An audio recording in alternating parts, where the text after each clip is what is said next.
Hello, everyone, and welcome to another race in the All Skills Hollow Knight 1221 Community Tournament.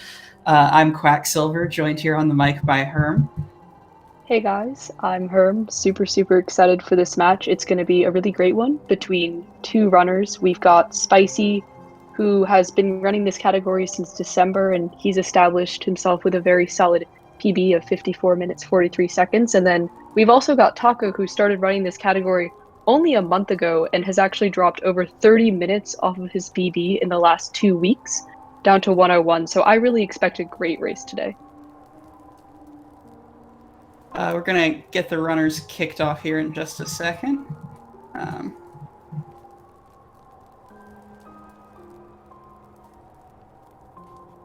So for those of you just joining us, this is a Swiss bracket. We have about 50 entrants, maybe exactly 50 in this tournament. And the way this first round is working is that the top half of seeds is playing the bottom half of seeds. So if I'm not mistaken, Spicie is the 19 seed in this tournament, and Taco was the 44 seed. 52 total. Thank you, chat. All right, we're going to get the countdown started in a second. Fantastic. But yeah, as we go on through the tournament, we'll see these Swiss rounds lead to closer and closer matches. But this will still be a really great match today. I think we'll see a lot of cool stuff from both runners. And we'll be counting them down soon.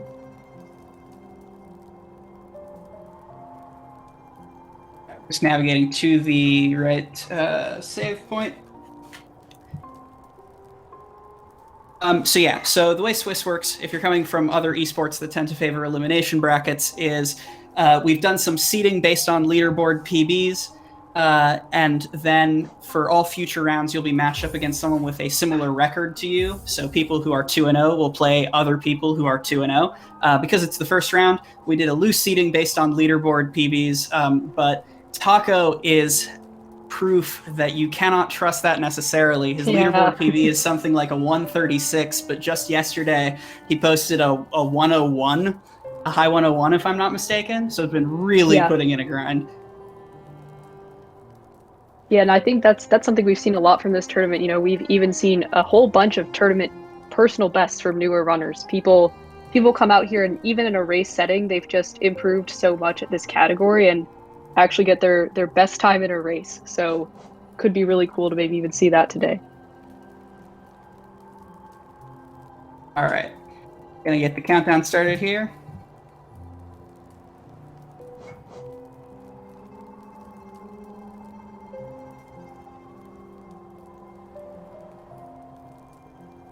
And they should be off momentarily. So this is on patch 1221, like most of the races in this tournament. There's a smaller, separate current patch bracket.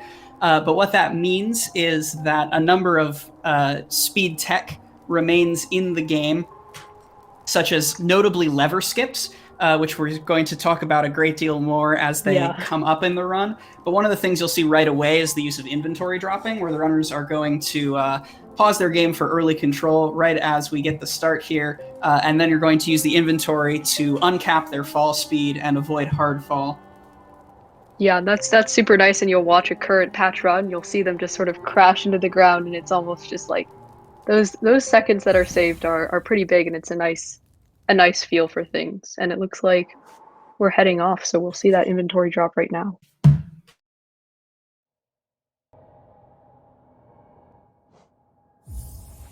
And yeah, the King's Pass one is a little bit special because you open the menu and close it to get early control of your character there before dropping. So a fairly synchronized start. Pretty good.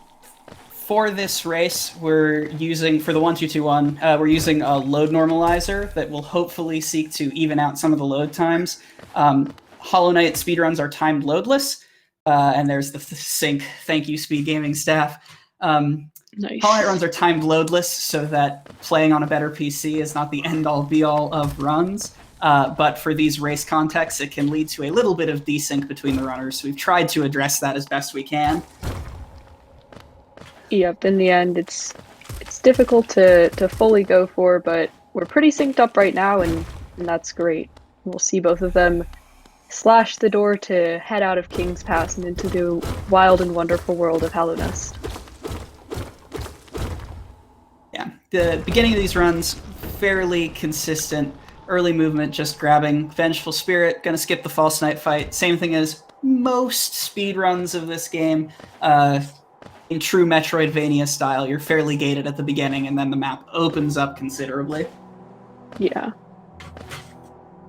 It's going to be a lot of, they're hopping through this dirt slow zone, and they're going to go down the well and do their thing. But in the end, this sort of Vengeful Spirit split is very, very calm. It's sort of the calm before the storm, where we're going to see a lot of interesting tricks and skips once we start heading into Green Path and stuff. Once we get that Vengeful Spirit, you'll start seeing skips with that, and it'll get pretty crazy overall. Yeah.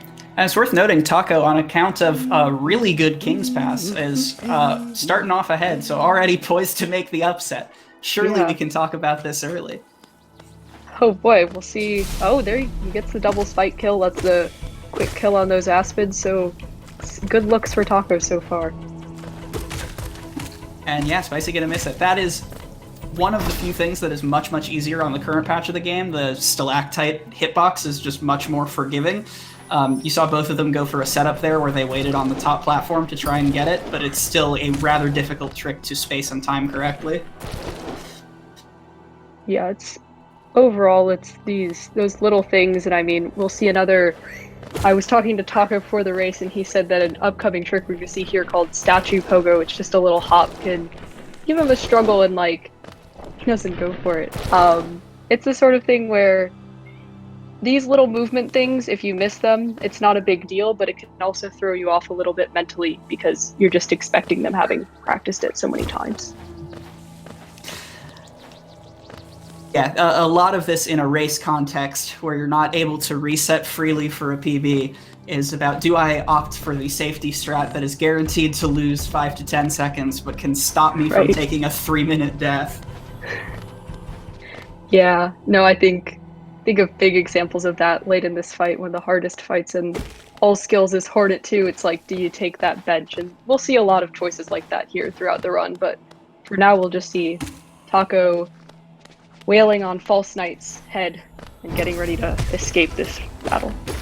Yep, so gonna take this dev-intended early fight exit by breaking this wall. And into the Ancestral Mound he'll go, and Spicy's doing the exact same thing. Both of them having a really solid start so far.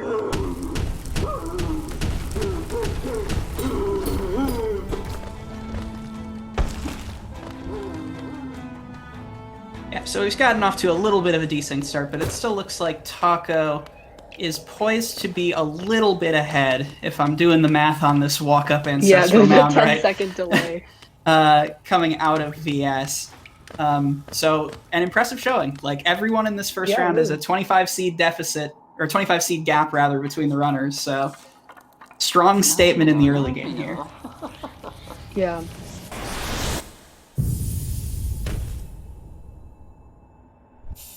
So Oko does make the interesting point of Taco being very low on Geo, and that is something that he'll likely be able to make up throughout the run, but it is true that in all skills and in almost all Hollow Knight categories, Geo is our currency, and it's routed very tightly because we don't want to waste a lot of time farming for it. And so, yeah, Spicy definitely has a bit more of a cushion here than Taco does in that regard. Especially these, like some of the main board categories, like all skills and any percent, have down to the individual room farming for enemies geo routes, so it can be very, very tight. As we're gonna get out of Ancestral Mound and head to Green Path here. Was that first spit for both of them? They got right away. Yep, some good RNG. Yeah, they're blessed. Sometimes that boulder can just spit infection pellets at you 4 or 5 times and stare you down like, you want a good run? I don't think so. Yeah, it's a 50% chance every spit of being a usable boulder or a irritating infection blob. But it doesn't feel like that when he's already spit 3 and he's getting ready to spit his 4th. Yeah, somebody made a point about gambler's fallacy, and it's a pretty good one. For what it's worth, I think, if I'm not mistaken, the record we've seen so far is Taco gets another first spit. The record we've seen so far is something like a 6 or 7 spit balder in the tournament. The world record for consecutive bad balder spits is, I think, 19 or 20. No, sorry, it's not another first spit. We're 1-2-2-1. We get the quick kill by abusing the fireball multiple hitbox there. Yeah. And Spicy will attempt that fireball skip and miss it, but thankfully not too consequential. You just go around and head on into green path, as they both do. Yep. And so what you'll see in green path is both the runners trying to build and manage their soul value. We got a couple fireball skips. That was just the first one. Taco's coming up to the second one right here. And looks like an unfortunately late start on the fireball there. Yeah, thankfully you've got this really easy backup strat for the most part. Very beginner friendly. You just gotta sort of ranch this squid over and pogo off of it to get on your merry way. But it's nice because it's right there and it doesn't lose a ton of time. Yeah, although Taco had a little bit of some hurting difficulties with the squid there. Yeah, that was not as clean as he probably wanted to be. With Spicy getting that, it looks like Spicy is about a second or two ahead now coming into that green path room. So if Spicy can get both fireball skips in succession here, it looks like they'll pull ahead of Taco a little bit coming up on the Hornet fight. Yes, most certainly, and I don't know how that third fireball, I think Taco ended up going around, and it looks like Spicy will as well, but still, Spicy seems to be somewhat ahead at this point.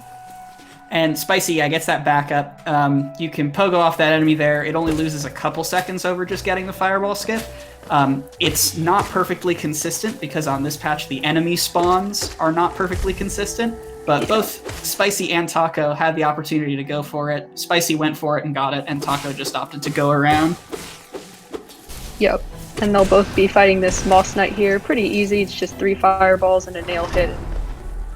Both of them are through it in quick succession and heading on up. But yeah, at this point, now that they're synced game-wise, looks like Spicy's about 25 seconds ahead.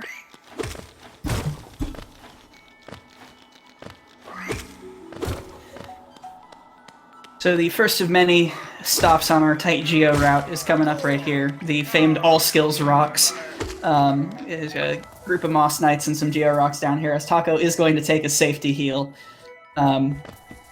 Gets you a lot of early game geo. There's 170 to be found in this, and Spicy also gets good spawns on those Moss Knights to be able to hit them both. Yeah, that was nice RNG. So he'll get his geo nice and quick. Taco's got to deal with the other one. Looks like they both got fairly favorable spawn positions, but yeah.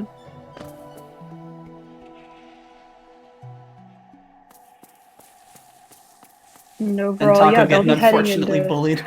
the Moss Charger. That hurts. You hate to see it. So yeah, Spicy will fight Hornet 1 now. This is a fight that depends on a pretty tight damage rotation. You want to bully her into the corner and keep her there the whole time. Don't let her shaw her way out of there, essentially. Taco will be doing it as well. Those full screen jumps like Spicy's getting here can be really rough for your damage rotation. Yeah, it's the age-old joke of the boss's hardest attack is when it walks into you, and for Hornet it's the simple upward hop. Can be really scary. Spicy's picking up his dash, and that's gonna help a lot. Dash, you go fast, good for speedrunning, also good for getting around a lot of places. All right, and Taco makes it through as well. You can see he was playing it safe there on one mask, but is gonna pick up dash without much consequence other than time loss. Hornet, the first Hornet fight is one of the worst places to die because you don't have dash yet, and you have to walk all the way back through green path. Yeah, it's very purposeful. You don't bench at the waterfall and green path, even though you walk right past it, because you got to do what Spicy's doing right here and warp back to Ancestral Mound through saving and quitting the game. But yeah, if you die there in green path, it is a rough and long journey back for you.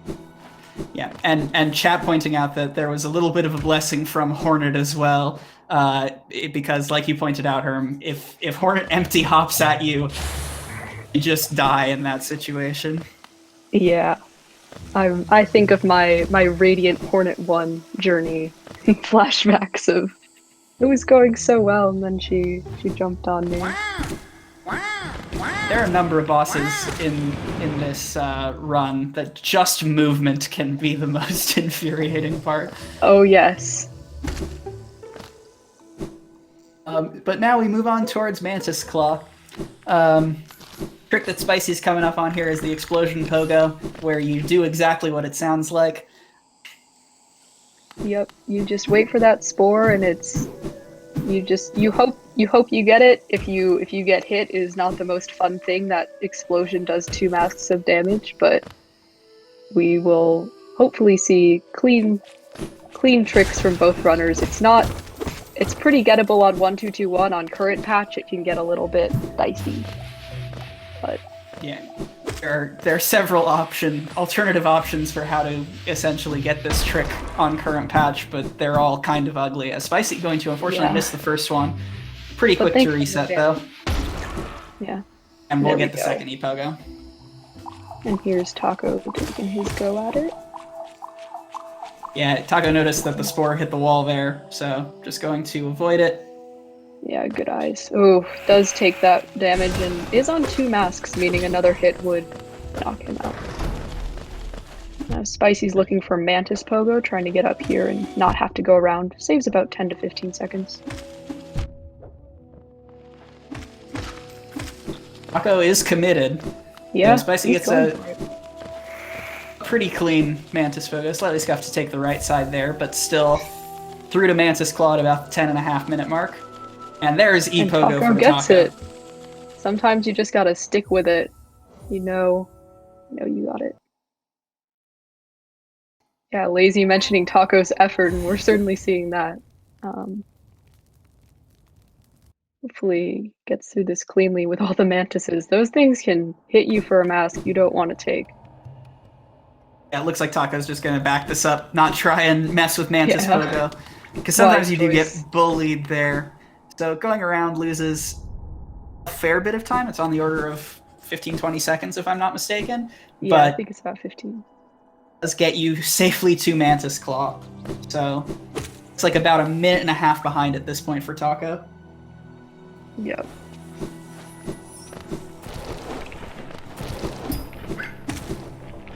Yeah, people saying Taco's dedicated to scaring us all today. Can't disagree, but he's getting through it, you know? No deaths so far. You're not technically required to equip Fury of the Fallen to play through the game at 1 health. It's very true. You can have the same experience without the annoying red barrier. Maybe Taco doesn't like red that much, who knows?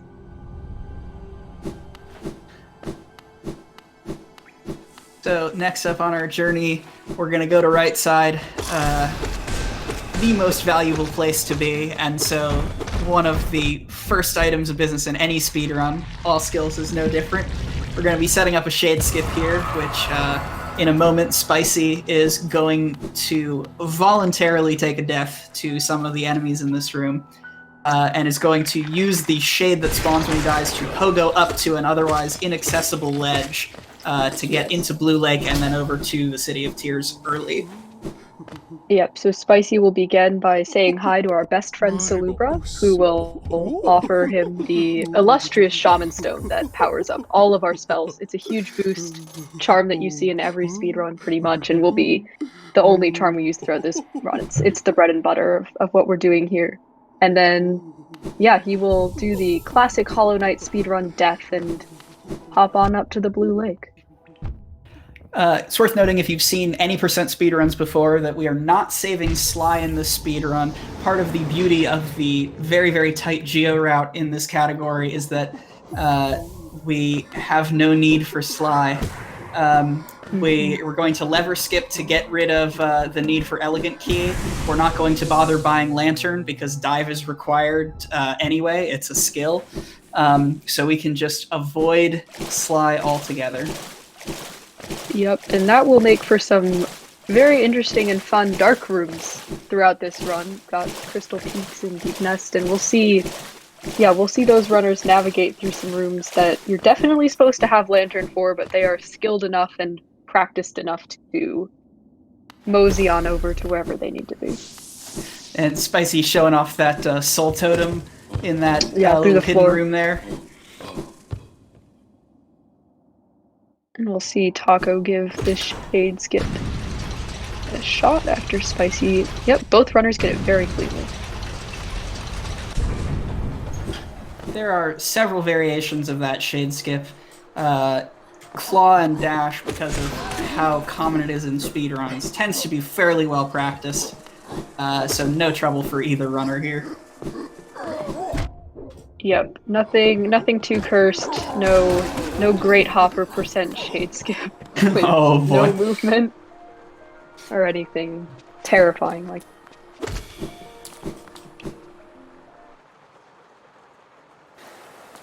All right, and so with that, we are in city. Notably, to some of chat's points earlier, Taco has some enemies still to farm in front of him, but is sitting 50 whole geo behind Spicy here. Wants to make most, if not all, of that up on these city enemies. Yes. We're going to be buying Dash Slash in a second, and that is 800 geo. And so a good chunk of efficient farming is necessary in order to be able to afford that. You see Spicy killing the Gorgeous Husk, dropping the very funny, very dank 420 geo. Will cover most of the difference here. Yes. And it is, yep, Oro is the only nail master that charges you for his services, but he certainly charges a high price. And so getting through certain rows of enemies in city and making sure that you have all your geo by the time you hit his hut in the Kingdom's Edge is very, very critical, because that dash slash is, the reason we get it so early is it allows us to do some very funky lever skips soon after in the run. Get our Shade Soul very early, get through parts of Soul Sanctum that we don't really want to do. And yeah, the geo has to be there for that to happen. Yeah, so Spicy coming into Kingdom's Edge with about 730 geo here. There has been a fair bit of innovation over the course of the All Skills run on how to best farm these hoppers that you're going to see in Kingdom's Edge. They drop 16 geo a pop, and there are 6 of them that are relatively, like, direct on your path. Maybe 7 even. Oh, and 1 gets stuck in the floor. Unfortunate. So yeah, you'll see him just try and farm up to 800 and then get out of the way. Spicy, in fact, going a little bit over to make sure clean out both rows of hoppers there. Yeah, that second set of hoppers, you've got a Primal Aspid tailing you, which some would say is the worst enemy in the game. I mean, I think it's Mantis Petra for me, but certainly no fun to have watching over you while you farm that geo, but looks like Spicy will make it cleanly to Oro's hut, and we've got Taco taking on the hoppers himself. And yeah, Taco also getting bullied a little bit by this Aspid, but looks good on Geo, yep. Nice. Yeah, 825, that'll certainly do it. Yeah, there is a fair bit of contention for what the worst enemy is. My preference is for Crystal Hunters, but that's because I tend to run on current patch, and they are so much worse on that patch than on 1221. They fire like Primal Aspids then.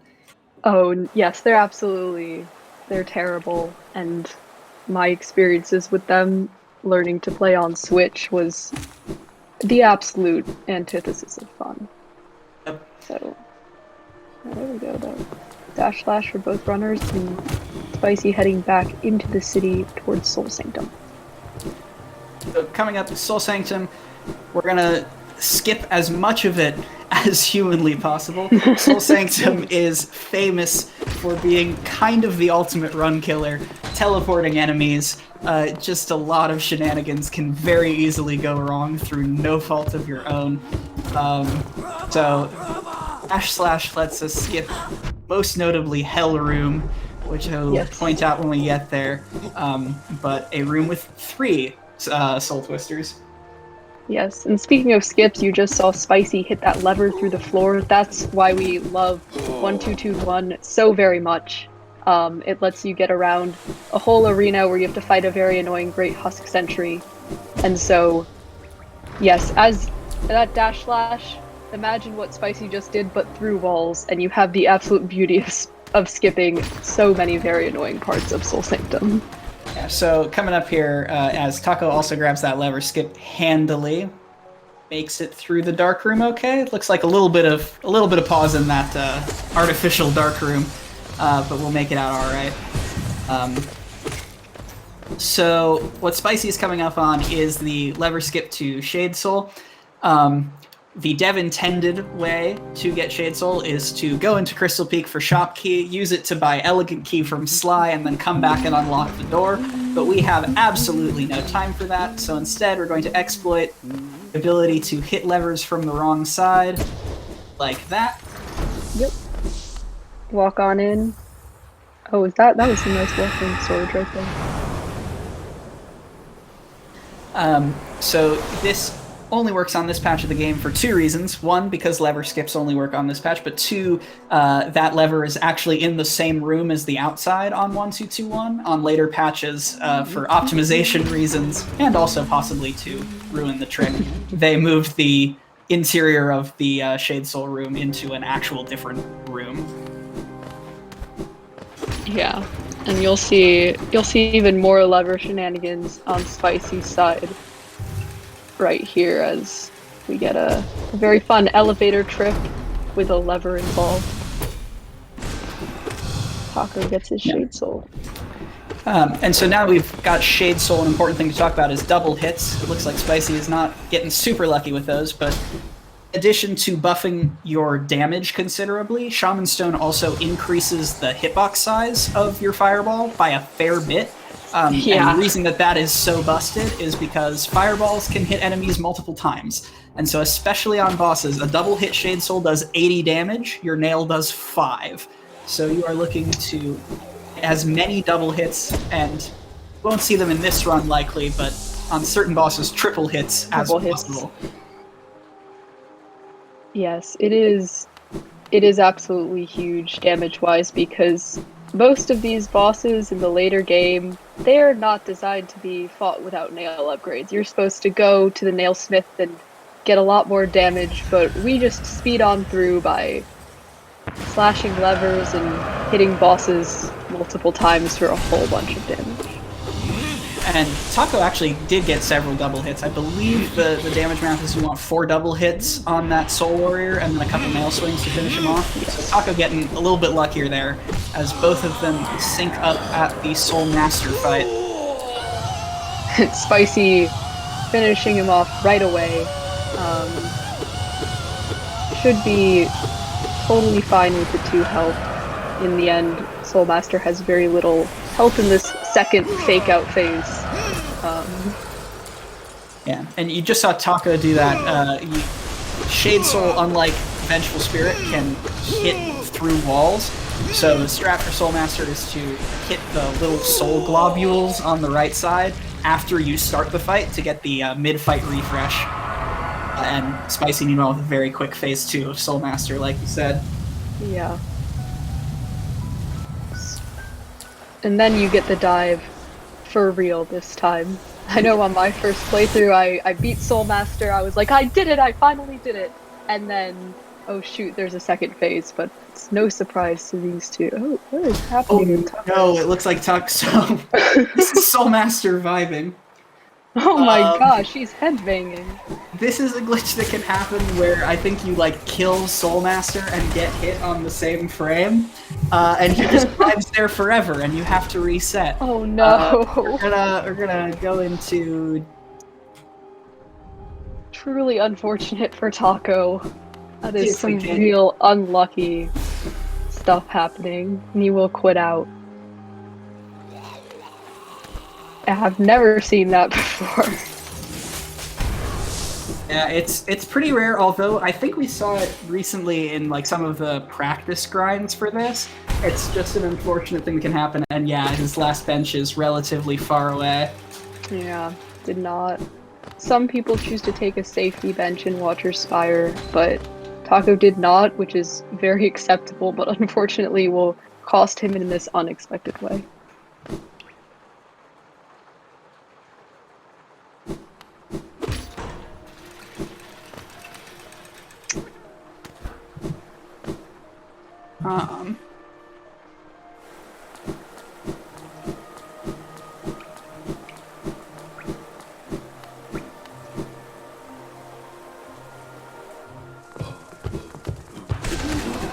So Spicy going to be continuing back through Soul Sanctum. This is where the geo routing gets the tightest.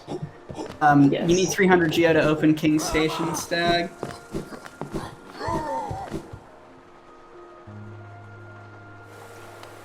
And so Yes, your tight geo routing is yeah, we're trying to reach out to Taco to get him to pause timer for the walk back. Glitch.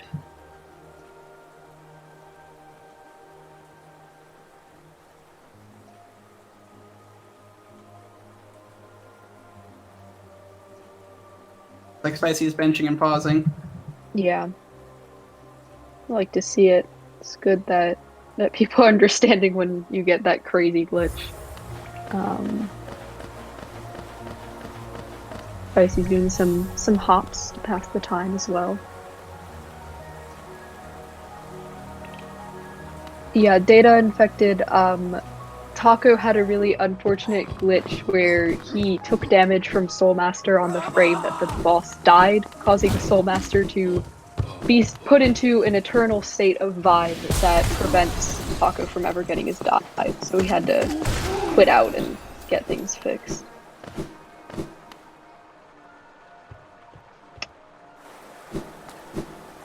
So now we've got Taco paused, and hopefully we're working it out now.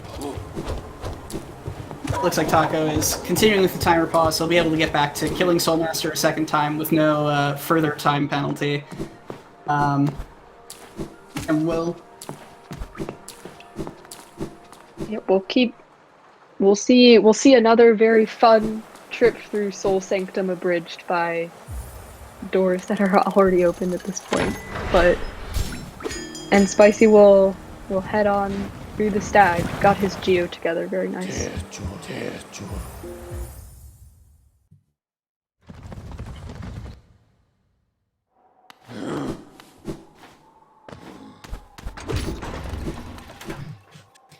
All right, staying communicative with Taco. We're a little bit delayed, Wonderful. but sounds like he's in a position to resume timer.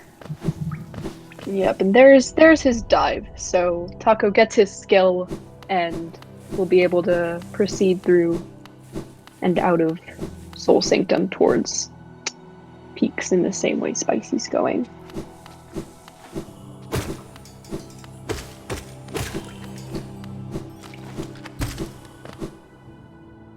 Right. Are back in business.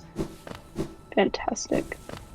So yeah, we'll see Spicy heading into peaks through the dive entrance, and we'll head past our friend enemy, currently uninfected Mila, dive on through, and then we'll be heading up towards getting the Crystal Heart ability, which is our super dash,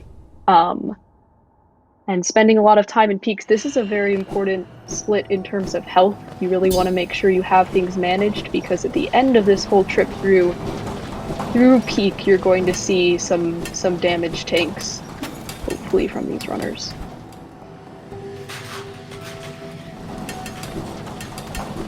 So Crystal Peaks is a very heavily cycle-based area. You see these laser bugs going to create cycles that we memorize and develop strategies to quickly pass through. So this is the first major cycle room.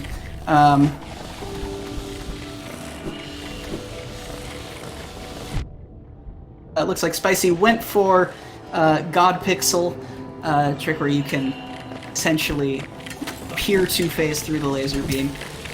Didn't quite get it there.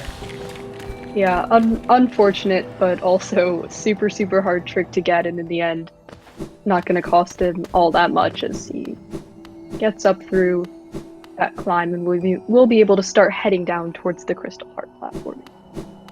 And Taco reaching the Watcher Spire bench, be able to do his own thing, and good to see him back on the road.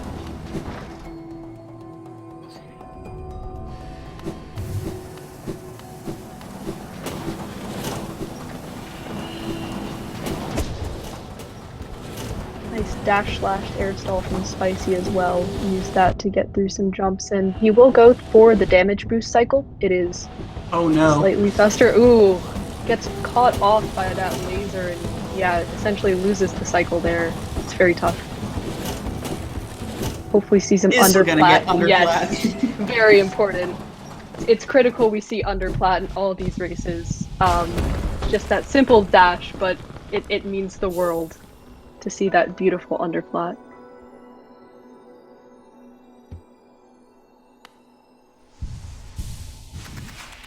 Yes, and I believe that due to sort of the glitch restrictions, Taco cannot drop below 25 Geo, yes, at this point.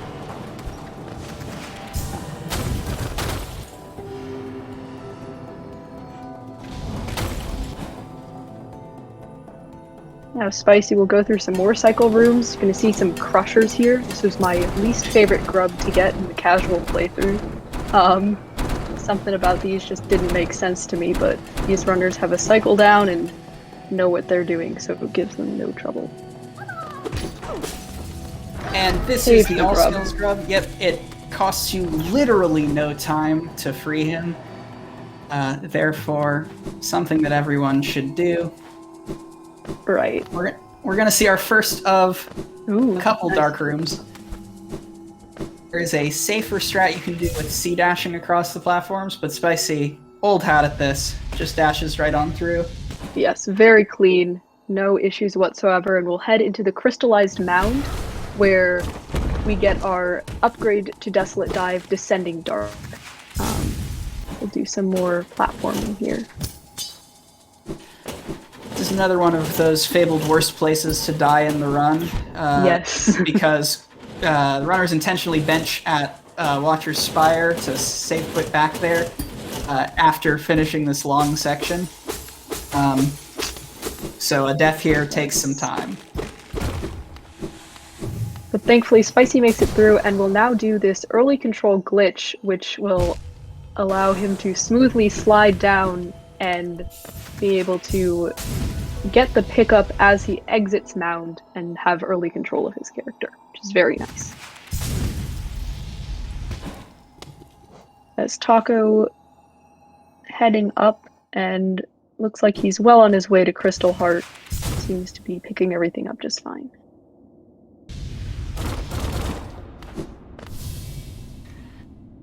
And so now we finally get Dreamnail. We, even with the shade skip, we passed right underneath it. It's much more convenient to just fall into Dreamnail from Crystal Peaks here. Yep. And then, yeah, no, the movement in all skills around City is a bit odd because of getting dash slash, getting dive, and then after Dreamnail, of course, which we need to get a Dreamer like Lurian, we'll go back and do Watcher Nights. It looks like Taco, yeah, having an unfortunate time with the movement there, and so is going to maybe miss this cycle, yeah. Yeah, it's a bit tough, but he'll power on through and hopefully go for some underplat as well. Oh. I4 said no thank you. That's an acceptable time to not do underplat, yeah.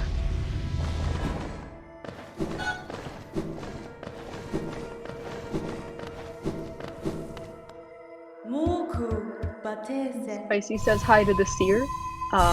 Very friendly moth. We won't be seeing much of her, as Dreamgate and Awoken Dreamnail are not skills for the sake of this run. Otherwise, this would just be a sort of half true hunting run. But he will get his Dreamnail and quit out to Watcher's Spire. So that bench that we saved earlier, gonna go quickly dispatch the Watcher Knights. Unlike the any percent run where Watcher Knights you fight with basically nothing and it's a real run killer, here we have D-Dark. And the thing about Descending Dark on this patch is that while you are in the invincibility frames of one Descending Dark, you can start another Descending Dark without losing those invincibility frames. Oh my god, and so Taco. just chain D-Darks and kill Watcher Knights for relatively little investment. Taco, wisely going for a heal here. There was a moment where he was inside sort of the box with the Crusher and then jumped out in the nick of time. But yes, as Chad is saying, Taco never fails to terrify us. But yeah, Spicy will do D-Dark Watcher Knights, like you said, Quack. These are far from the I'm fighting with my bare fists and vengeful spirit Watcher Knights we see in any percent. They sort of melt under the invulnerability of your dive. There it is. You can see it just levitated right through their hitboxes for a little bit there. And Taco meanwhile with a super clean dark room for excellent. As much as he was toying with our hearts there earlier. Back up to 3 masks too. No longer in that state.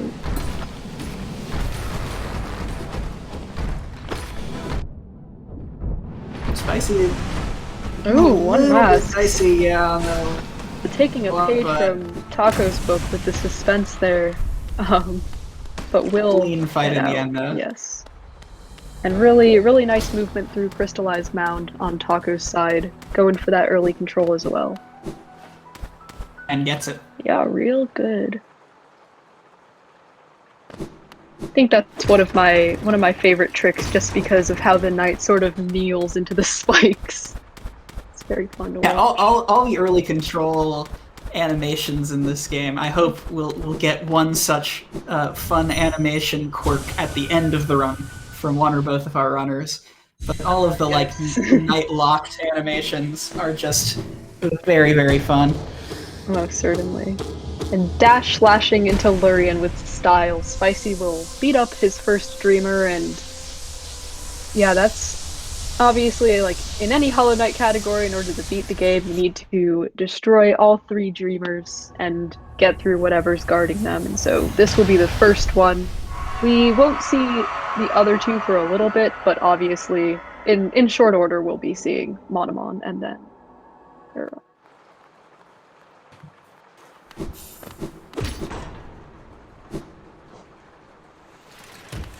So Taco gonna go through this dream platform sequence, pointing out that since we just came from Crystal Dash, there is this little time save where you get up on the ceiling and Crystal Dash across a large number of the platforming challenges.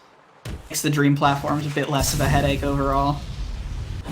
Yeah, that long walk, and it's really nice to go through it with Crystal Dash and just sort of go through it. Oh yes, hi Virgil. I'm glad you tuned in. But yes, Taco's got his Dream Nail and Spicy's heading down from the Watcher's Spire. Yes. So about a split behind at this point, but still putting up a pretty impressive fight. All the practice looks like it's paying off in general. Spicy, meanwhile, coming up on the next set of difficult skips for the run. We're going to head to Isma's tier. We don't have time to fight Dung Defender and go around simple keys for us. Yeah, the Grove and anything. So instead we're going to take advantage of this little spike tunnel here. Yep. This can be one of the toughest splits. And as you can see, I mean, Spicy gets it on his 4th try, but that spike tunnel is no joke. There's very little room for error, and now we're going to see him go into a set of acid skips, because instead of, like we said, instead of fighting Dung Defender and hitting the lever for that sign, we just say no to Isma's tier and sort of head on through the way you're supposed to head out when you're like, I have this new ability, let me try it. But instead, we do it with Crystal Dash and some fun jumping around. And Spicy going for the setup version of that, where you Crystal Dash into that little platform in a specific spot and neutral jump out. There's also a setup-less version that relies on a sort of dash jump that I still honestly don't fully comprehend. Yep. To each their own. Setup-less has its own devotees. Not me. And I mean, we're we're seeing a very nice Watcher Knights fight from Taco, all lined up and such. Yeah, it looks like he's got a few more, but both runners are having really clean splits right now. It's looking very good. And Taco there showing off just how far to the sides the descending dark hitbox reaches. What was that? Yeah. See that Watcher Knight like bouncing a little bit? Ooh. Taco's just showing off all of the boss exploits in this run. Yeah, really. He's giving us the whole tour of like 15 ways to kill or be killed by a Watcher Knight.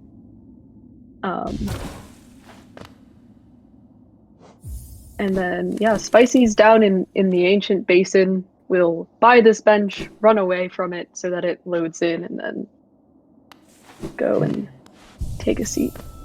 And all of these, like leaving rooms and coming back in things themselves are timer exploits.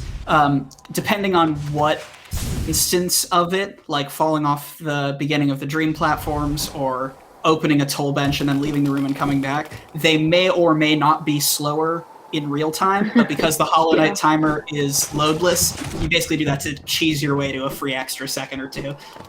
It's very common practice. Yes, for sure. That's the thing, is whenever you have a system like that, you're gonna see people use it in a way that makes that time they get the fastest, and that's just sort of one of the byproducts, but... Anything to save those frames. Oh yeah. We'll see Spicie making it through the smaller segment can be very ugly. Looks like he will take a heal here after he got hit a few more times than he probably would have liked by those infection pellets, but we'll head on over to fight the broken vessel and get his monarch wings, which is our double jump. And Spicie, yep, showing off that little, there's a specific dash jump you can do into that lower ledge to be able to skip walking around. Another cute little time save on your way up to the broken vessel fight. Yeah, Jason, I would argue that instead of saving the grubs and not the frames, save the grubs and the frames in the case of our all-skills grub.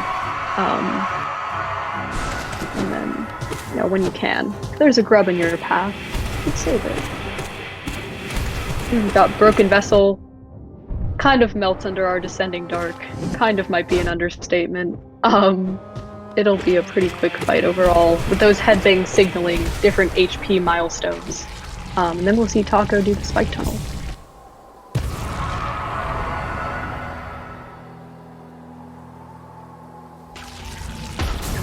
And that spike tunnel is such a bully. Yeah, seriously. It is one of the most difficult tricks in the run, for sure. And just requires such precision. This would be, yeah, it will be a death for Taco. It's a very understandable. I spent some time thinking about that. Yeah, all the way back to the top of the Watcher's Spire due to that hard save. It's really unfortunate, but in the end, it is a truly tough trick to pull off, and we'll see Taco right back at it in no time, I'm sure.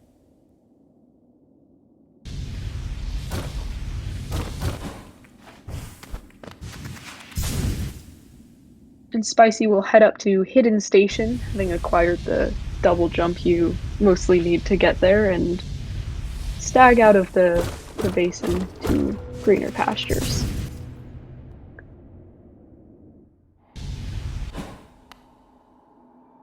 Checking in on our geo-routing here.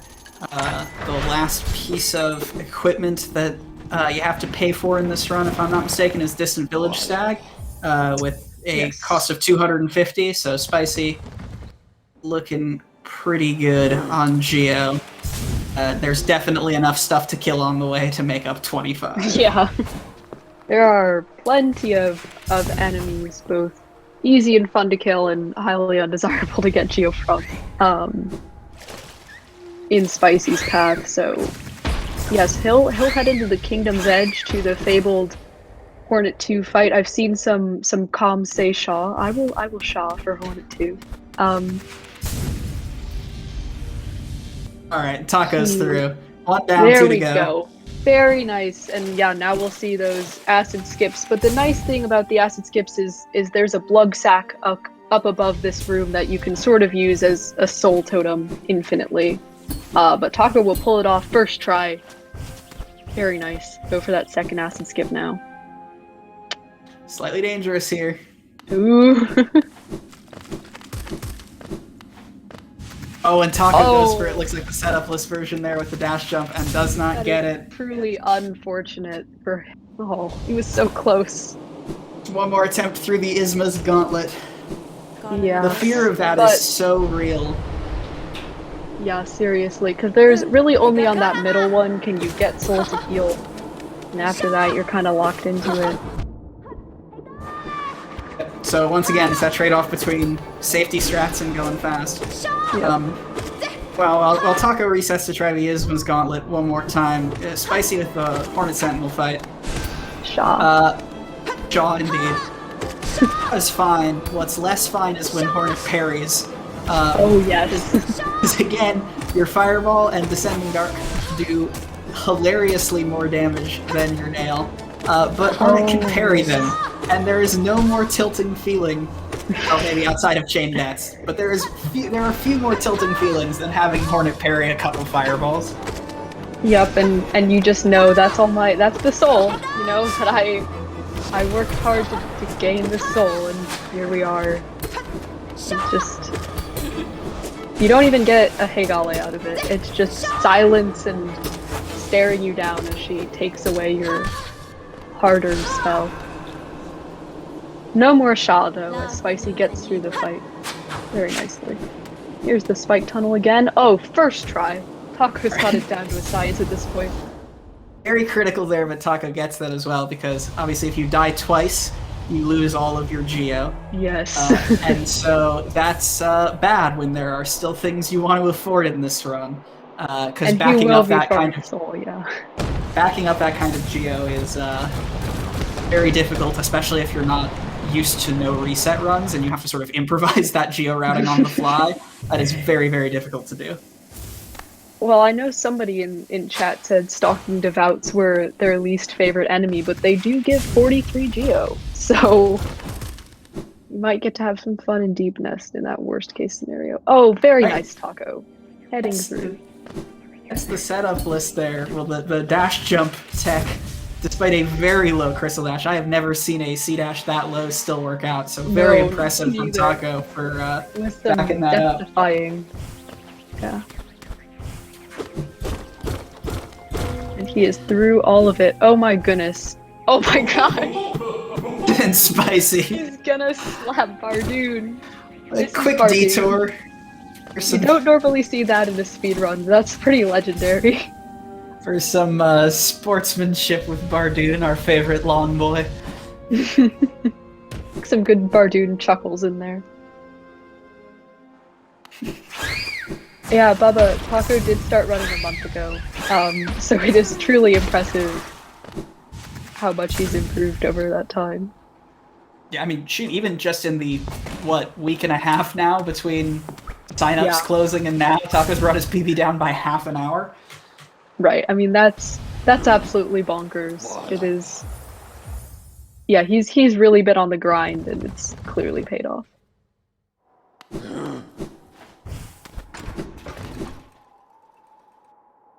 Petition to route and spank Bardoon into the runs. Interesting, perhaps worth considering for its own category extension.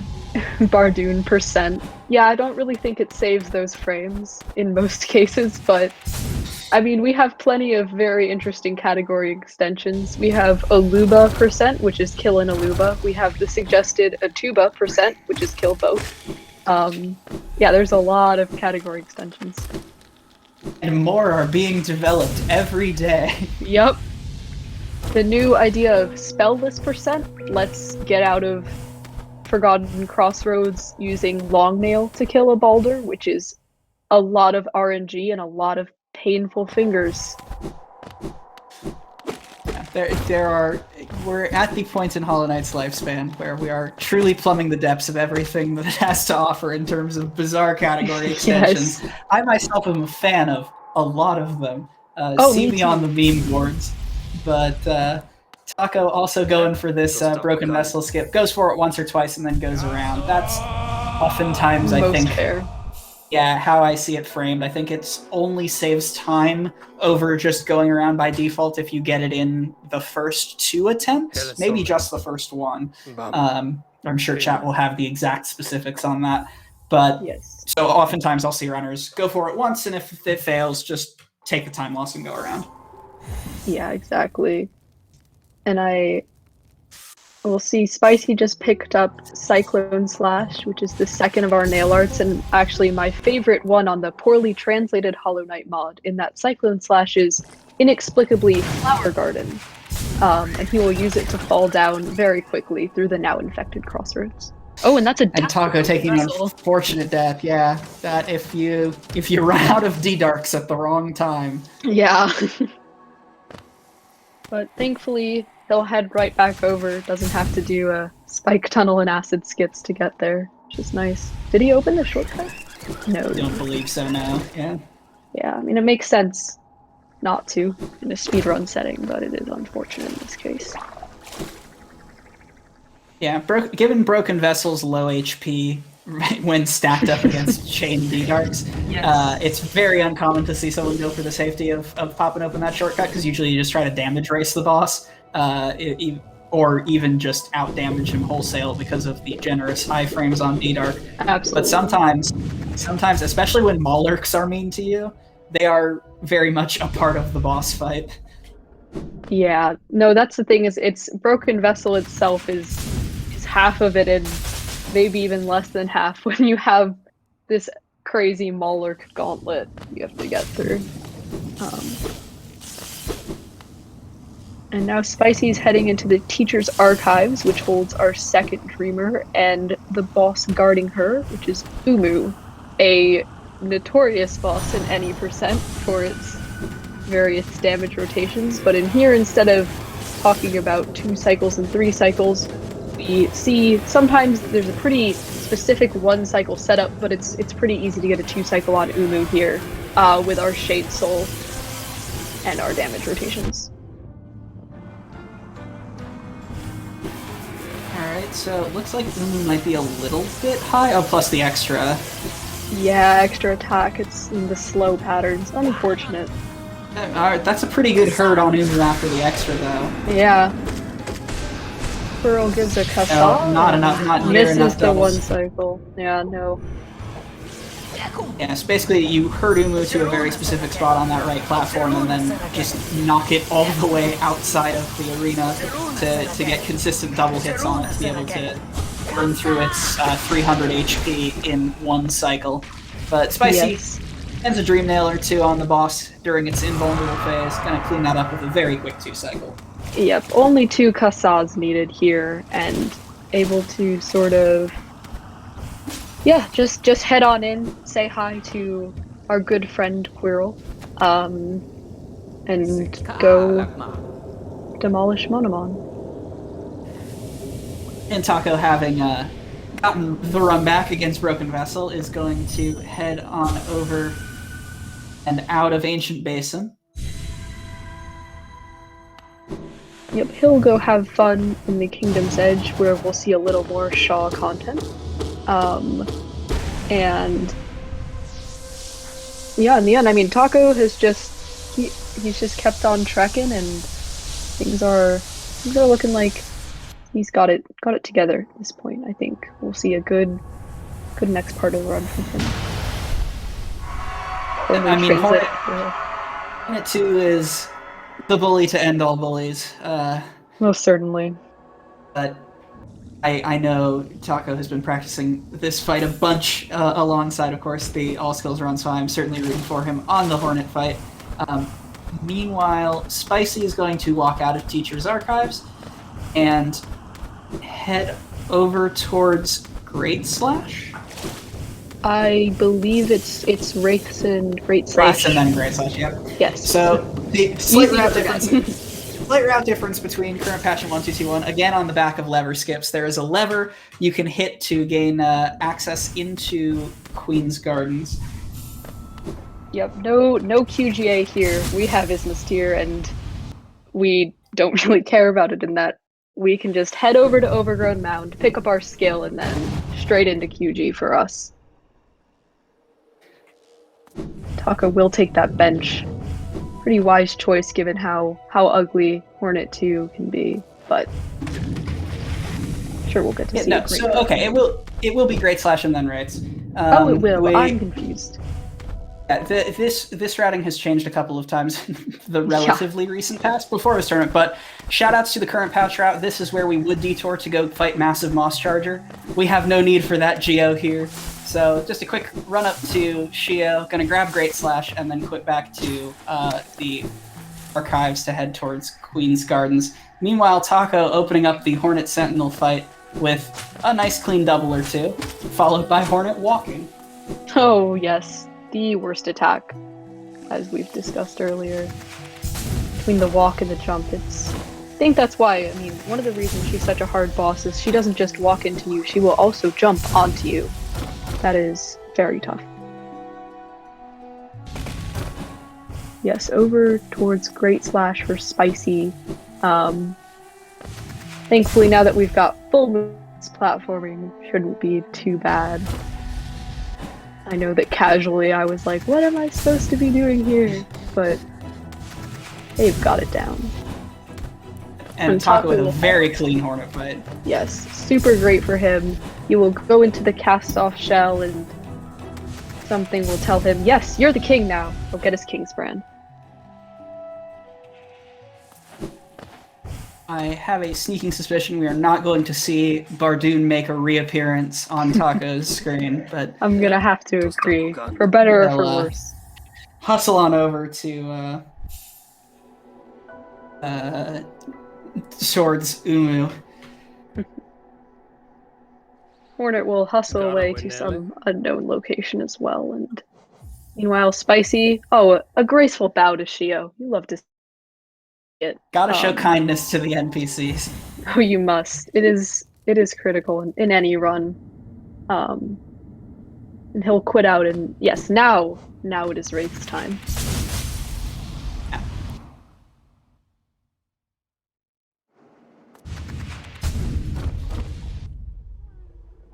Hornet is most dangerous walking at a reasonable pace. That is very true. That's lovely. Love the sea dash across those rooms done by Spicy, because sometimes the enemy RNG is just batting you like head first yourself into an Uma. All of Fog Canyon is just, you're trying your best, but sometimes your best isn't good enough for those jellyfish.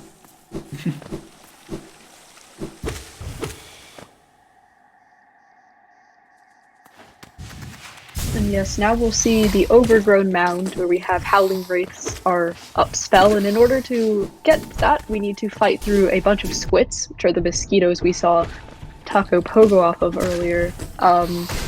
Honestly, this has always been kind of a strange arena to me. They only take two hits to kill at the lowest nail level, but there are a bunch of them, and Spicy will fight through them nice and quickly.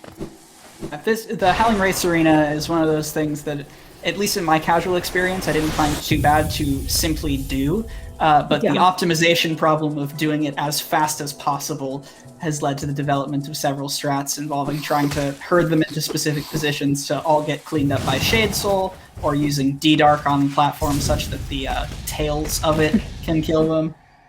Oh yes, it is, in a speed setting, is a crazy arena to head through. And in a regular setting, you're just kind of like, you know, I did arenas where it was a bunch of really hard to defeat monsters, and now we have mosquitoes. But there's Cyclone Slash for Taco, and Spicy will head into QG proper.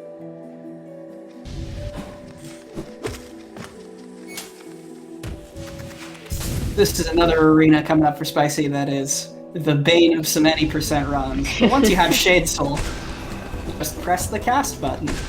Yep, it is that easy. And he gets this lovely abusive hazard respawn that gets him all the way down. This is another patch 1221 specialty.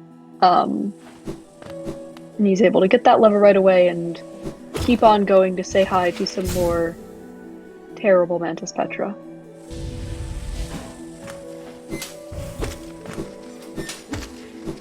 And now we for Spicy, as Taco starts his way into the Fog Canyon. Spicy is coming up on far and away my least favorite part of the run, Dark Deepness. It's a set of a couple dark rooms back to back, with the end goal spitting you out at the Beast Den to grab our final Dreamer. But the thing about dark rooms that we didn't super discuss— oh no, Taco, the explosion! That was so unfortunate. At the last minute. Brutal. Taco. The unfortunate thing about dark rooms is that the hazard respawns are not the same as when those rooms are illuminated. Your hazard respawn is always at the front of the room, the entrance you walked in, so you can very easily reset a whole bunch of progress very quickly and tilt out of this world. Yes. And especially this area right here. There is that spider on the wall, followed by some spikes that are very good at tilting me in particular and many runners. But Spicy, making it look easy. Yes, super clean, and it's really good to just get it on your first try, because after some of those collapsing floors have collapsed, there are a lot fewer opportunities to sort of remedy things. And now we'll see Spicy head into Beast Den the nice and fun way you can do without having to sit on that trapped bench. If you have a bunch of movement, you just head up, and you're halfway through Beast Den already. And Taco will defeat his shade and head into the archives.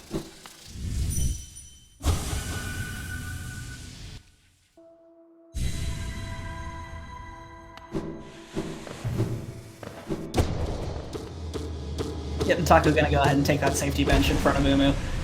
Makes sense. Yeah. Anyway, you can stem the time loss, just in case. Yep, it's unfortunate that you can't, due to the hard save after Monomon, you can't warp back to that bench, but it is just nice to be right there instead of up and And as far as safety benches go, it's not even particularly out of your way. Exactly.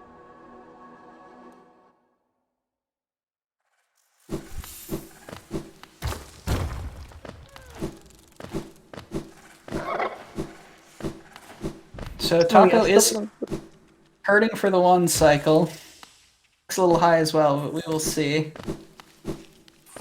That fall, is gonna cost it. Unfortunate. Yeah. Had a good damage rotation going on, then it's easy to trip. Those platforms are not big. And Blue is large, and yes. Their attacks are annoying. And with that double hit, is going to secure a 2 cycle. Okay, let's a little very nice. A good save overall.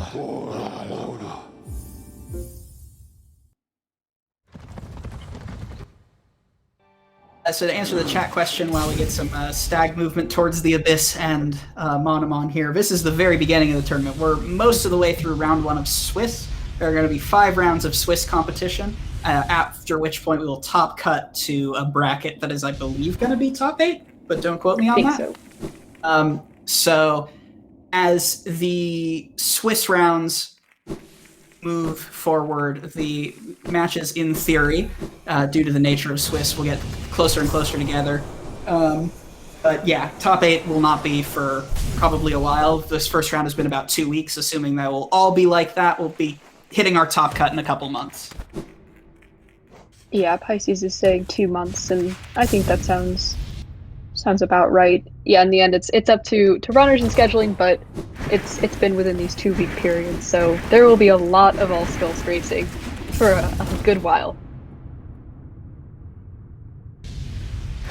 Right, and Taco coming away with Monomon as Spicy enters the Lighthouse climb. This is one of those things that I think is super momentum based. Like, if you get hit by these siblings even once, it's very easy to get hit again. Yeah, alright, yes, Spicy. I think that was one. But yeah, no, it's they just follow you around and they just sort of try to float into you and deal 2 masks of damage. And if you take a fall or you get hit, it can start going really badly. But Spicy showcasing what happens when you do have that momentum and you keep at it.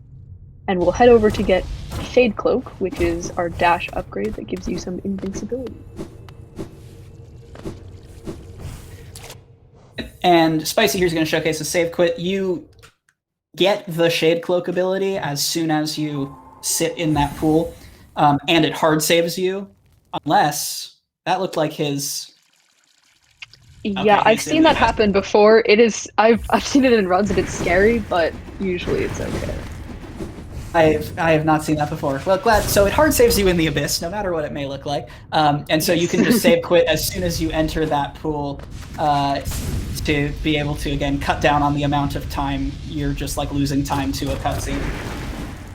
Yeah, the first time I saw that save quit and then it said Teacher's Archives, I mean, my heart dropped. The first I was watching, I was like, holy cow, that would be the worst, but it seems like it's fine for the most part. Lots of C dashing from both runners. Very good movement.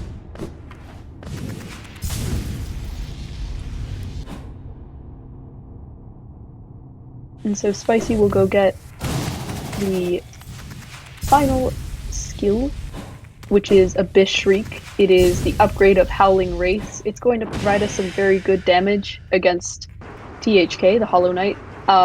It's kind of an awkward spell to use against a boss that doesn't really spend most of its time in the air, but the damage is just so good with Shaman Stone. And so you'll see him go through and absolutely melt THK with that.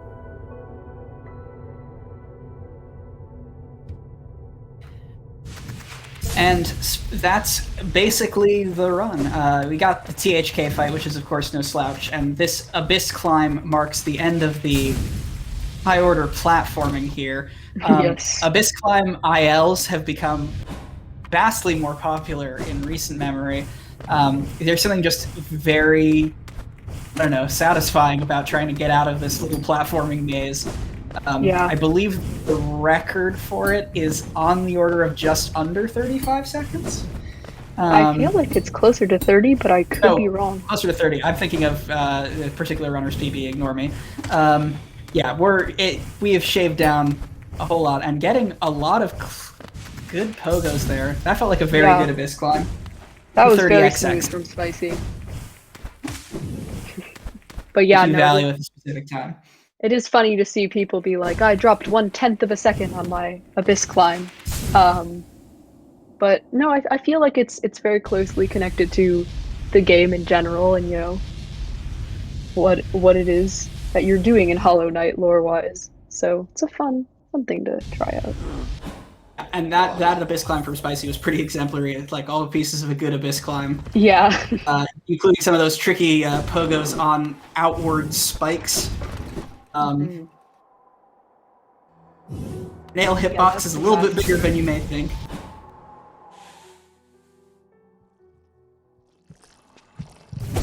So there's Wraiths for Taco, and we should see Spicy heading into the Black Egg to finish this thing out. Or not. Oh, we're making a very important quick detour. I think I know we where might this be. is going. I think I do as well. So Herb pointed out our friend Mila a while ago when we first went into the Crystal Peaks. After you get the Crystal Heart ability, Mila becomes infected. And so that means she behaves like any other husk miner, including being able to die. Oh no, I was baited. Alright, Spicy. Well played. Wow.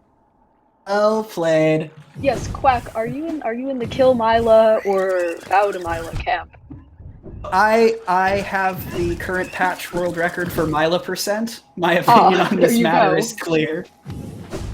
Yes. But Spicy going to show compassion to end this race out. That was very honorable. Spicy going to voluntarily not euthanize the infected character so that he can go and euthanize a different infected character. Well, that's one way of putting it. Oh, there we go. He does get helicopter light. Yep, no, so dash slash going to get that stalling forward animation on the Black Egg Temple opening. You can do that with any nail art. You can also do that with Shade Soul by pushing yourself backwards across the trigger for the cutscene, and it leads to you looking like a crazy shade demon thing. Yes.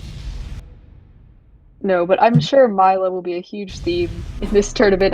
I know we've had a be killed by Mila already, or hug Mila. Let me just take a mask of damage and call it a hug. But for now, after that honorable bow, we will see Spicy finish out the game.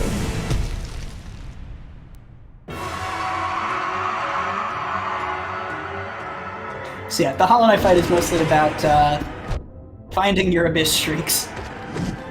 Because that does 120 damage if you can hit all parts of it, which is a little bit hard again, because Hollow Knight's just standing in front of you rather than being above you. But still, good damage for soul investment, so it's mostly just about building up soul to spam those. Taco, meanwhile, in the final room of Dark Deep Nest, it looks like, on full health and pretty good soul as well, so... Yeah, and avoids getting womboed into the spikes there. Yes.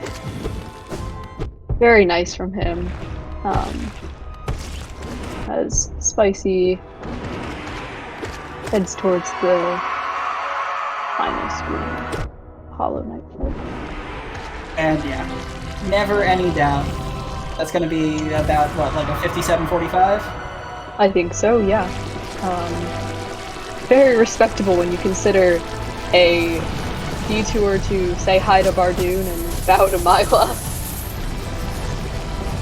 You know, so a couple minutes behind PB, pretty good for a marathon time. Yes. Taco will Pretty close it out and go get Hera. Yeah, you were right on the dot there.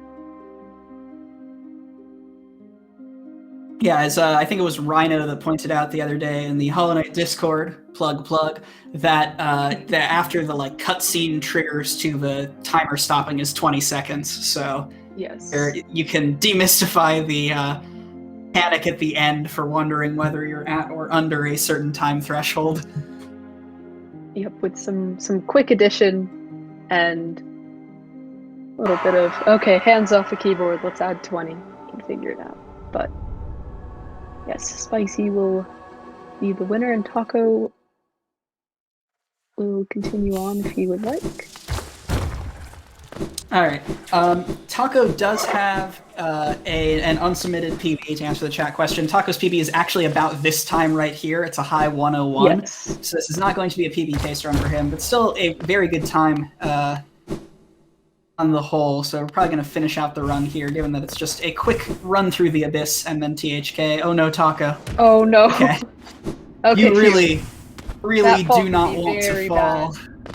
Bad. If you fall all the way to the bottom of Distant Village there, it does require some impromptu Dark Deep Nest platforming to make your way back up. And it's a real DLC dark room. You are not doing that every time you run this category.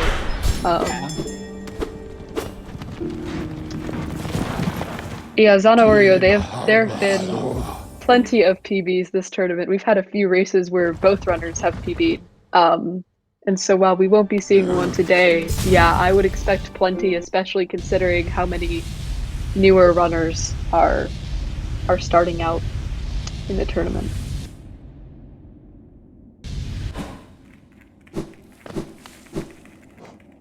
Oh yeah, that is true. Good point from chat. You could just save quit to the Hera hard save. Still an unfortunate way to finish out the Dreamer collection of the run here. Yeah. I mean, in my opinion, any extra time in Deep Nest is probably not time you're enjoying. Hard agree from me. Yeah, Taco showing off those nice. Yeah. Taco showing off those nice Abyss falls. Yes. We'll head up to the lighthouse himself and hopefully not get bullied by siblings. These seem to be fairly all right sibling spawns. Yeah, pretty good. Got extra health. Yeah, I'll get no through it. worries. No big deal.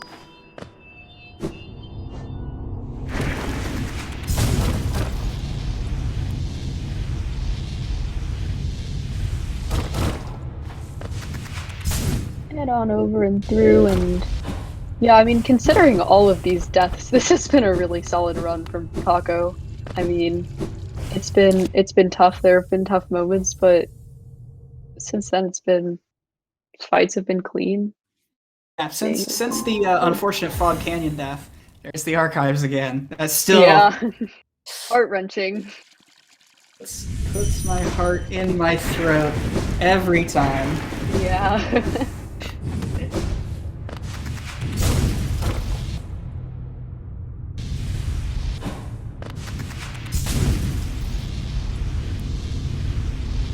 But yeah, so gonna get Abyss Streak here, and then another quick Abyss climb, and we're on our way. So this looks paced for what, like a 108? I want to do that on here, depending on the speed of 107, 108, depending on the speed of the Hollow Knight fight. Yeah, that seems about right to me, considering as long as there's no shenanigans with THK, no 15 parries or craziness. Yeah. And actually from one of the streams earlier this week, I've seen some of the unfairness of the hazard respawns in the Abyss climb. You can be pretty far up the Abyss climb, hit spikes, and respawn all the way at the bottom of the Abyss. So that is another thing to avoid for sure. I wonder, depending on how safe versus pushing it Taco is going to play this end game, if we'll go for some of those like double or triple spike pogos, or if we'll just take safer routes up through the Abyss.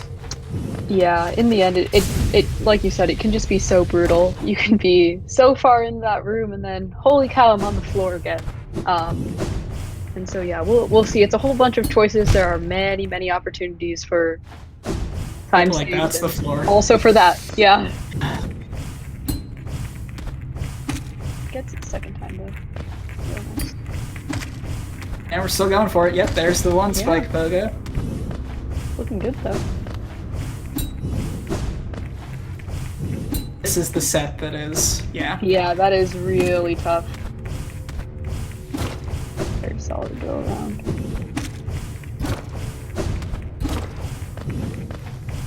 Spicy rapping in the chat, cheering Taco on. You love to see it. You really do. That's what we want here. Want that sportsmanship. And we're on our way. Yeah, back to good old Hidden Station and heading up. We're gonna see probably zero interaction with Milo, but we'll see lots of interaction with the Hollow Knight. So, and as we've long since moved past our last Geo collection, we can verify that Taco did in fact stay above the extra Geo that he collected, so that's all on the up and up. Is going to bench in Dirtmouth for the extra heal. It is faster if you're looking for a heal before the Hollow Knight fight.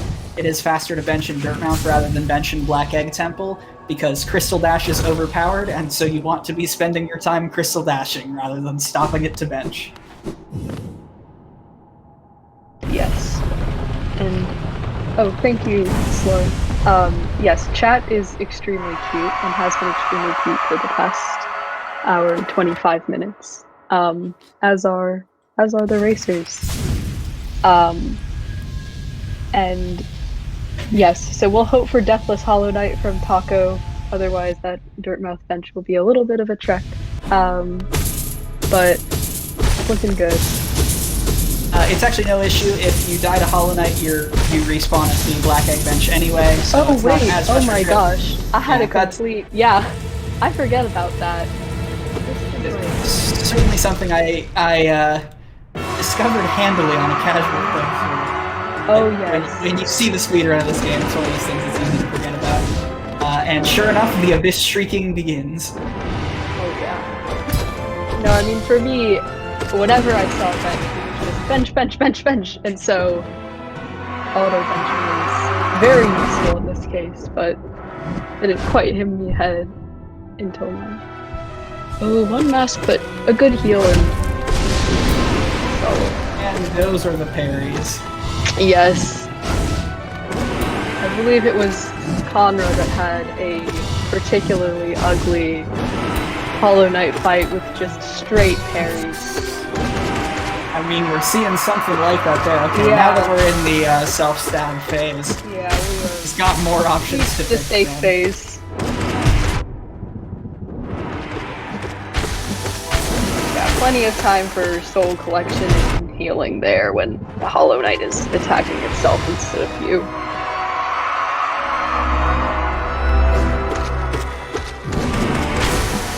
Oh, if that had been Oh boy. Alright, Patako is going He's to got it. be a high 108. It's big GG's. Yeah, really strong finish from Taco after all those different things throughout the run.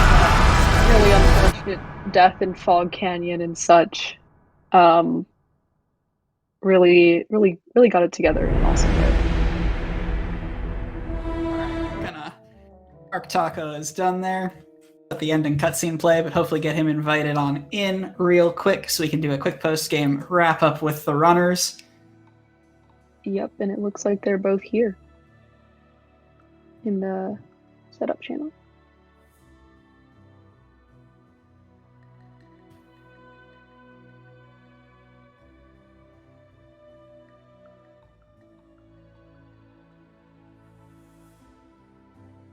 So Oko, this is unfortunately not a personal best, as Taco had a really awesome PB yesterday with a 101, but it'll very much be a PB on the horizon soon if he keeps playing like this. We're trying to get runners into the on-air channel. We'll see what happens. While we vamp for runners, just to let you know the schedule, the next match that is scheduled for this is going to be tomorrow at 2 p.m. Eastern, 7 p.m. GMT. That's going to be Visuals versus Water with Flavor. Still round 1 Swiss, but should be a very exciting time.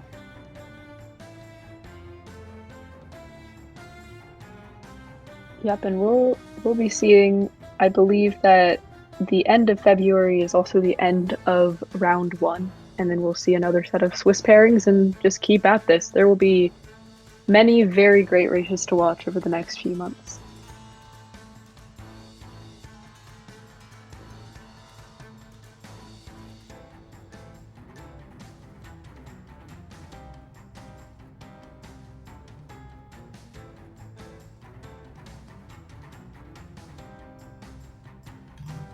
Hey Hey, there we guys! GG's. Big GG's. GG. GG's. So, that's Soulmaster vibing, huh? Yeah, he do be vibing though. He do be dancing. Oh, what was that? That was so cursed. Oh yeah. I thank Also you both that- for heads up play around that. Yeah, really. Also that jellyfish in Fog Canyon, man. Oh it came yeah, after me. that was so. Yeah, I was really wondering what that must have been like, because you were so close to the end of that room and just like, oh, so tough. But When I hit it, I was like, oh shit, that's coming my direction. Better get out of here. Oh no. yeah, inches. You were inches from safety. Yeah. But yeah, really great job to both of you. Spicy, immense respect for the bow to Mila. Thank you. Great. You had baited me. Yeah, no, I'm not killing 100%. Milo. I couldn't do that to her. She's the best girl. I suspect this will be a narrative over the course of the Oh tournament. yeah. There will be an odyssey written from this. Oh no. I was off to a really good start. Like that first split was like 3:37. I felt pretty good about myself. I And was then- scared coming out of the first split. I was like 3:37. Damn. What did you have at the first split? I was like 3:41, I think. So Hmm. like, you know, you were killing it. I was actually ahead at some point. Nice. No, But then I made a it was mistake. great. Then I made 2, and then everything steamrolled from there. I mean the first Hornet fight where you were playing super defensively at 1 health. Yeah. Chat was already predicting like, oh, this is going to be one of those Fury of the Fallen runs, isn't it? And you did not disappoint. Yeah. I've never had a run like this. Yeah. Yeah. I How mean- many tries did it take me for Mantis Pogo? Like 6, 7? I think that because you ended up going around, right? On No, one I health? actually made it. Oh no, Mantis Oh. Pogo. Mantis Pogo. No, I Yeah, mean Mantis the Pogo. explosion Pogo. Pogo. Yeah, that was Right. probably 6 or 7. That was dedication. I really respect that, man. No, Oh, all, it was all the so people in scary chat were because like, I was yeah, at 2 health. on the grind. Yeah, that was a gutsy move. Pogo in tournament is a little bit scary. This is my first tournament match, and I barely got it that second time. I was ready to be there for a while too. So how are you feeling first marathon race down? I'm not feeling so good, excited. Mr. Stark.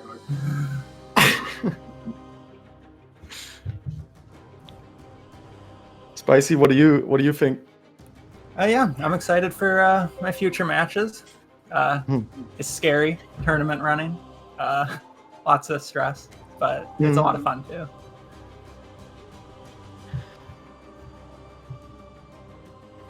All right. If anything else you guys want to say, comment on your runs, on what you're looking at for the future, anything like that.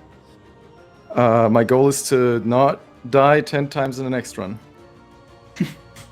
Good Also, goal. shout out to Elderbug. Good shout out right there. Respect He it. is a cool dude.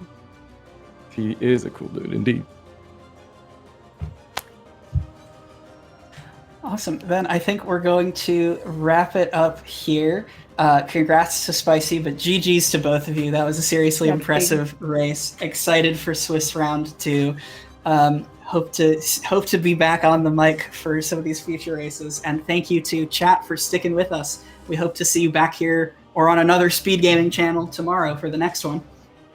Yeah, big thanks, big GGs to everybody. I too hope to be taking the mic someday again. This is my first time commentating, and you guys were a wonderful audience. And yeah, thanks to Quack for co-comming and to the runners for giving us such a cool and interesting race.